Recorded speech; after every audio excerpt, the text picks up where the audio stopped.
আসসালামু আলাইকুম প্রিয় দর্শক ভাই বন্ধু, সবাই কেমন আছেন? আশা করছি সবাই ভালো আছেন আমার প্রিয় ভাইয়েরা বোনেরা। তো আজকে রান্না করব হচ্ছে গরুর বট। তো অনেকে হয়তো খেতে পারে না গন্ধের জন্য। গরুর বট অনেক গন্ধ আসে, খেতে ভালো লাগে না। আজকে এরকম একটা রেসিপি শেয়ার করব। এইভাবে রান্না করলে আপনারা কিন্তু গন্ধ ছাড়াই অনায়াসে গরুর বুড়ি একদম খুব মজা করে খেতে পারবেন। তো সেই জন্য প্রথমে বুড়িগুলো ফ্রিজ থেকে নামিয়ে বরফ চুটিয়ে তারপর খুব ভালো করে ধুয়ে নিয়েছি। এখন যেটা করব সেটা হচ্ছে কড়াইয়ের মধ্যে পানি আর হলুদ আর লবণ দিয়ে দেব, দিয়ে এটাকে 2 মিনিট একটু জাল করে নেব। আর যেখান থেকে দেখতেছেন অবশ্যই চ্যানেলটাকে ভালো লাগলে সাবস্ক্রাইব করে রাখবেন এবং প্রিয়জনদেরকে শেয়ার করে দিবেন। এরকম একটা রান্নার টিপস আর কমেন্ট এবং লাইক করতে ভুলবেন না।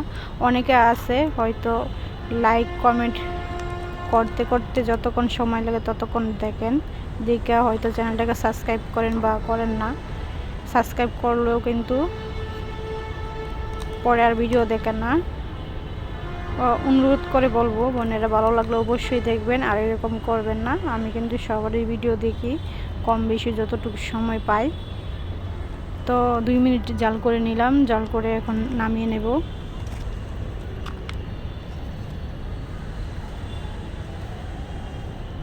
তো এখন খুব ভালো করে ধুয়ে নিচ্ছি।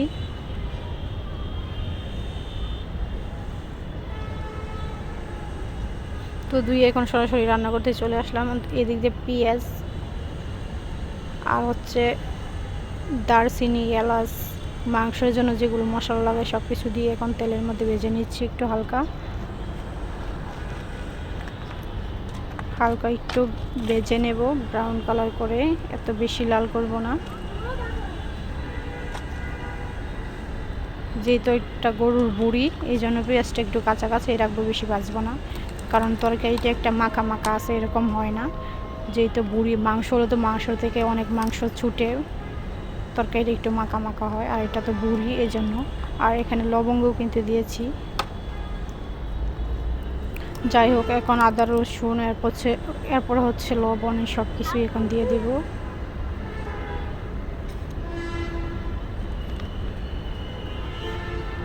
আদা রসুনটা দিয়ে দিলাম। আর এখানে আমি গুঁড়া জিরা যেটা আছে এটা দেব। আমি বাটা জিরা দেব না, কারণ এই গুঁড়া জিরাটা দিলে গরুর বুড়ির মধ্যে এটাই কিন্তু আসল টিপস, এটাই কিন্তু সবচেয়ে বেশি উপকারে আসে, কারণ বুড়িটা কিন্তু গন্ধ আসে না এটা করলে। তো এই জন্যই কিন্তু আমি এখানে গুঁড়া করার বাজা জিরা আর কি ব্যবহার করলাম।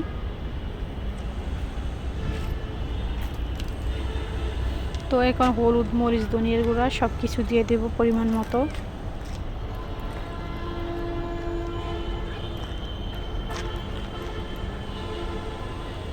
আর বেশি কিন্তু হলুদ বা ধনিয়ার গুঁড়া দিলে গন্ধ আসবে, খুব বেশি দেওয়া যাবে না।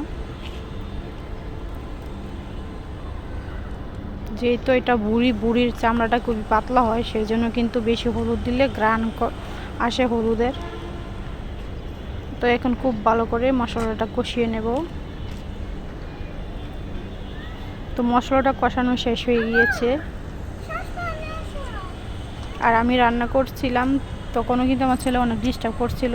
এখনও কিন্তু শুনতে পাচ্ছেন যে আমার ছেলে আমাকে ডাকতেছে, ভয়েস দিতেছি তাও কিন্তু আমার ছেলে ডাকতেছে। আর গাড়ির শব্দ, এই দুইটা কিন্তু খুবই আপনাদেরকে হয়তো বিরক্ত করে, বা আপনারা ভাবেন যে গাড়ির শব্দ আসে বা বাচ্চা এত চিল্লাচিল্লি করে।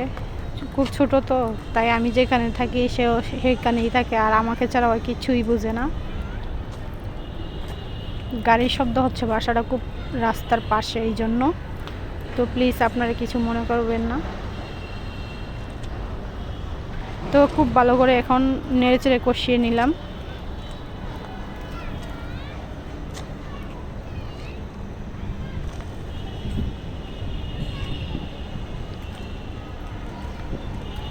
এভাবে কিন্তু খুব ভালো করে নেড়েচেড়ে কষিয়ে নিতে হবে সুন্দর করে। যত কষাবেন ততই কিন্তু এই বুড়িটা সবচেয়ে বেশি মজা লাগবে।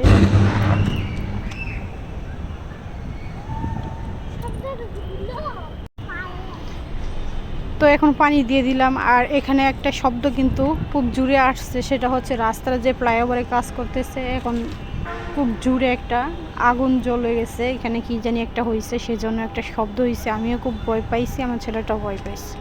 তো যাই হোক, এখন পানি দিয়ে দেওয়ার পর কিছুক্ষণ পর এখন আবার ফিরে আসলাম। এই যে দেখেন কত সুন্দর মাখা মাখা কষানো হয়েছে। এখন আমি একটু নেড়ে ছেড়ে আবারও দিচ্ছি। আর এখানে হচ্ছে সব সময় আমি যেটা করি, সেমাই বা যে কোনো কিছু রান্না করার সময় যে তেজপাতা মশলাগুলো থাকে এগুলো কিন্তু আমি কিছুক্ষণ পর ফেলে দিই।